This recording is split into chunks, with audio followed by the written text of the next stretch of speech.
মুখ্য সচিবের এখন যে ধরনের বলতে খারাপ লাগছে, ওনার কাজ হয়ে গেছে যে প্রশাসনিক মিটিংয়ে গিয়ে okay ma'am, yes ma'am, no ma'am, এই তিনটে ওয়ার্ড ওখানে বলে আসবেন। একটা মৃত্যু দেখে রাজ্যবাসী দেখছে, ব্যথা পাচ্ছে, কষ্ট পাচ্ছে। এরকম মৃত্যু আমরা দেখতে দেখতে এতদিন ধরে চিকিৎসা করছি সেই হেলথ সিস্টেমের মধ্যে। মুখ্য সচিবের কথা নিয়ে আমরা এতটা গুরুত্ব দিচ্ছি না বলবো না, আমরা এতটা চিন্তিত নই। আমরা বেশি চিন্তিত সাধারণ মানুষের পরিষেবা নিয়ে। যে একজন স্টুডেন্ট, একজন প্রিন্সিপাল দুর্নীতির জন্য জেলে আছেন। অন্য রাজ্যে একেবারে নিষিদ্ধ করা হয়েছে, সেখানে পশ্চিমবঙ্গে ব্যবহার করা হচ্ছে। মুখ্য সচিব গতকাল বলেছেন সিআইডি তদন্তের দাবি দিয়েছে, উল্টে জুনিয়র ডাক্তারদের উপরে দোষারোপ করা হচ্ছে। কি বলবেন? ওটা ছাড়া মুখ্য সচিবের কোনো কাজই তো নেই। মানে মুখ্য সচিবের এখন যে ধরনের বলতে খারাপ লাগছে, ওনার কাজ হয়ে গেছে যে প্রশাসনিক মিটিংয়ে গিয়ে okay ma'am, yes ma'am, no ma'am, এই তিনটে ওয়ার্ড ওখানে বলে আসবেন। আর বাকি কাজগুলো এখানে প্রেস কনফারেন্স করবেন। অনেক আধিকারিকদেরকে আগে দেখতাম, আধিকারিক যারা রিটায়ারমেন্টের পরে কি বলবো পলিটিক্যাল লিডার হতেন, এনাকে তো দেখছি হয়তো কোনো পার্টির মুখপাত্র হয়ে যাবেন। তো এটা একটা নিম্নমুখী হচ্ছে ব্যাপার স্যাপার। তো মুখ্য সচিবের কথা নিয়ে আমরা এতটা গুরুত্ব দিচ্ছি না বলবো না, আমরা এতটা চিন্তিত নই। আমরা বেশি চিন্তিত সাধারণ মানুষের পরিষেবা নিয়ে। আজকের একটা মৃত্যু দেখে রাজ্যবাসী দেখছে, ব্যথা পাচ্ছে, কষ্ট পাচ্ছে। এরকম মৃত্যু আমরা দেখতে দেখতে এতদিন ধরে চিকিৎসা করছি সেই হেলথ সিস্টেমের মধ্যে। তাহলে আজকের একটা 26 টাকা, একটা 30 টাকার জন্য একটা বাচ্চার, একটা মায়ের জীবন চলে গেল।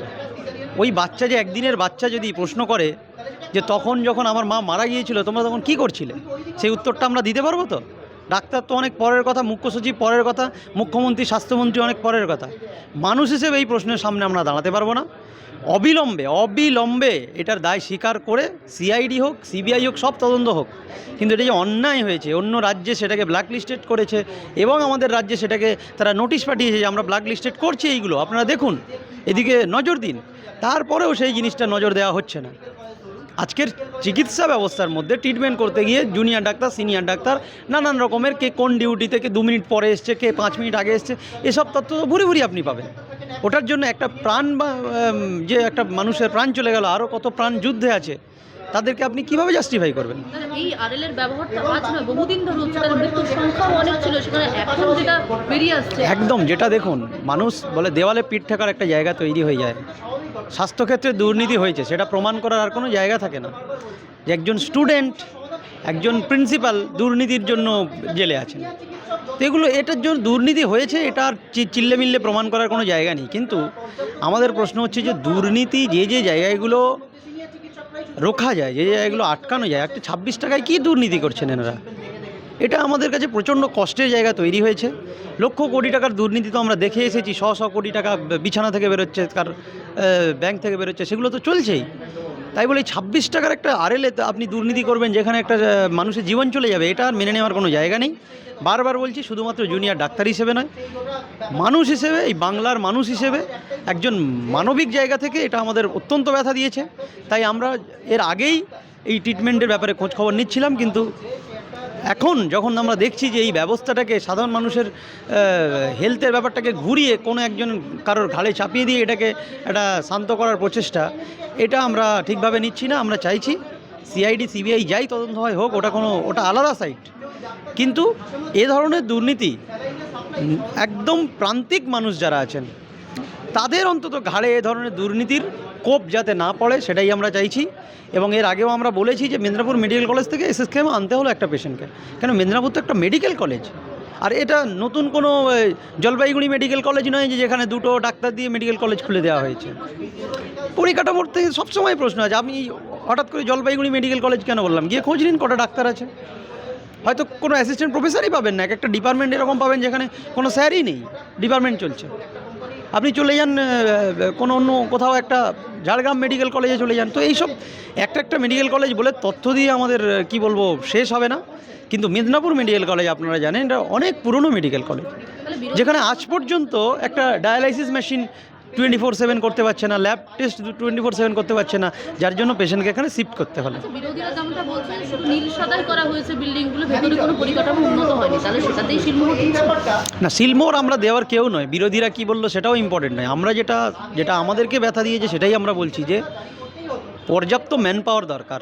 পর্যাপ্ত ম্যান পাওয়ার দরকার। আজকের আপনি নোটিশ বার করে দিলেন যে জুনিয়র ডাক্তাররা ট্রিটমেন্টে অংশগ্রহণ করবে না, সার্জারি করবে না, অ্যানাস্থেসিয়া দেবে না, তাহলে সিনিয়র ডাক্তার পর্যাপ্ত পরিমাণে দিয়ে দিন আপনি। আমরা তো চাইছি সাধারণ মানুষের পরিষেবাটা কন্টিনিউ থাক। তাহলে পরিষেবা কন্টিনিউ করার জন্যই জুনিয়র ডাক্তার এসে রাতের পর রাত জেগে ওটি করে। জুনিয়র ডাক্তারে কি মজা লেগে গেছে সারা রাত ধরে থাকলে অপারেশন করবে? কারণ ঘুমাতে ইচ্ছা করে না, কিন্তু প্রেশারটা সেই রকম তৈরি হয়। একটা হসপিটালে রাতে 10টা 12টা 15টা করে অপারেশন করতে হয়। আন্দোলন চলছিল, জুনিয়র ডাক্তাররা কাজে যখন স্ট্রাইক করেছিলেন তখন তো বলা হচ্ছিল যে পরিষেবা পাচ্ছে না, তো আপনাদের দরকার তো ছিল বেশি। একদমই তাই। তো এই ব্যাপারগুলো আমরা আর ডিটেলস বলছি না, সাধারণ মানুষ এগুলো বুঝতে পারছে। আমরা দেখুন সাধারণ মানুষের উদ্দেশ্যে বলার জন্য সব কিছু নয়, সাধারণ মানুষ অলরেডি বুঝতে পারছেন। যারা সাধারণ মানুষের উদ্দেশ্যে এসব করছেন তারা ভোট ব্যাংকের রাজনীতি করছেন, সেটা নিয়ে আমাদের কোনো বক্তব্য নেই। কিন্তু আমরা যেটা বলতে চাইছি, যাকে বলতে চাইছি তিনি একজন স্বাস্থ্য সচিব, আমরা যাকে বলতে চাইছি তিনি একজন মুখ্য সচিব, যাকে বলতে চাইছি তিনি একজন স্বাস্থ্যমন্ত্রী, মুখ্যমন্ত্রী এবং আধিকারিক এবং উচ্চপদস্থ মিনিস্টার। তারা এই ব্যাপারগুলো বারবার আমাদের কথাগুলো তারা যে ফেলে দিচ্ছেন, আমাদের কথাগুলোকে গুরুত্ব দিচ্ছেন না, এটাই আমাদের ব্যথা। আমরা চাইছি এই ব্যাপারগুলো তারা ইউজই করে না, স্টক আছে কিন্তু ইউজ করে না, এই জন্য যে নানান রকমের পেশেন্টের এফেক্ট হয়। তাহলে এটা নতুন কিছু নয়, সব জায়গায় এই অভিযোগগুলো আছে। তাহলে তারপরেও আজকে যখন একজনের তার জন্য জীবন যেতে হলো, আর আপনি সেই জীবন চলে যাওয়ার দুঃখটাকে অন্য কারোর দোষে চাপা দেওয়ার চেষ্টা করছেন। একটা সিজার করার জন্য জুনিয়র ডাক্তার সিনিয়র ডাক্তার নেই, এটার কিসের ইম্পর্টেন্স? একটা সিজার করা একজন MBBS ডাক্তার যে bachelor of medicine, bachelor of surgery করে তারপরে পড়াশোনা করে আবার এসে সে পোস্ট গ্র্যাজুয়েট ট্রেনি হয়, তো ব্যাচেলর অফ সার্জারি অলরেডি হয়ে যায়। বেসিক এমার্জেন্সি সার্জারি একজন MBBS ডাক্তারও করতে পারে। এটা তো নতুন কোনো নিয়ম নয়, এটা পৃথিবীতে যেদিন থেকে নিয়ম হয়েছে সেদিন থেকে ছিল। আজকের পোস্ট গ্র্যাজুয়েট স্পেশালাইজেশন নিয়ে এত লাফালাফি হচ্ছে। 20 বছর আগে আপনি অনেক সিনিয়র ডাক্তার পাবেন যারা এখনও কত অপারেশন করেন MBBS। আরে ব্যাচেলর অফ সার্জারি তারা তো হয়েছে, পড়াশোনা করেছে, এমার্জেন্সি লাইফ থ্রেটানিং অপারেশন তারা করতে পারেন। যাই হোক, আজকের আপনি নতুন অর্ডার দিয়ে দিচ্ছেন, দিন, কোনো আপত্তি নেই, তাহলে সিনিয়র ডাক্তার অ্যাভেলেবেল করে দিন। আপনি এদিকটা বন্ধ করছেন, যেমন মেডিসিন উইথড্র করে নিলেন, RL উইথড্র করেন, তাহলে অপোজিশনে কিছু দিন।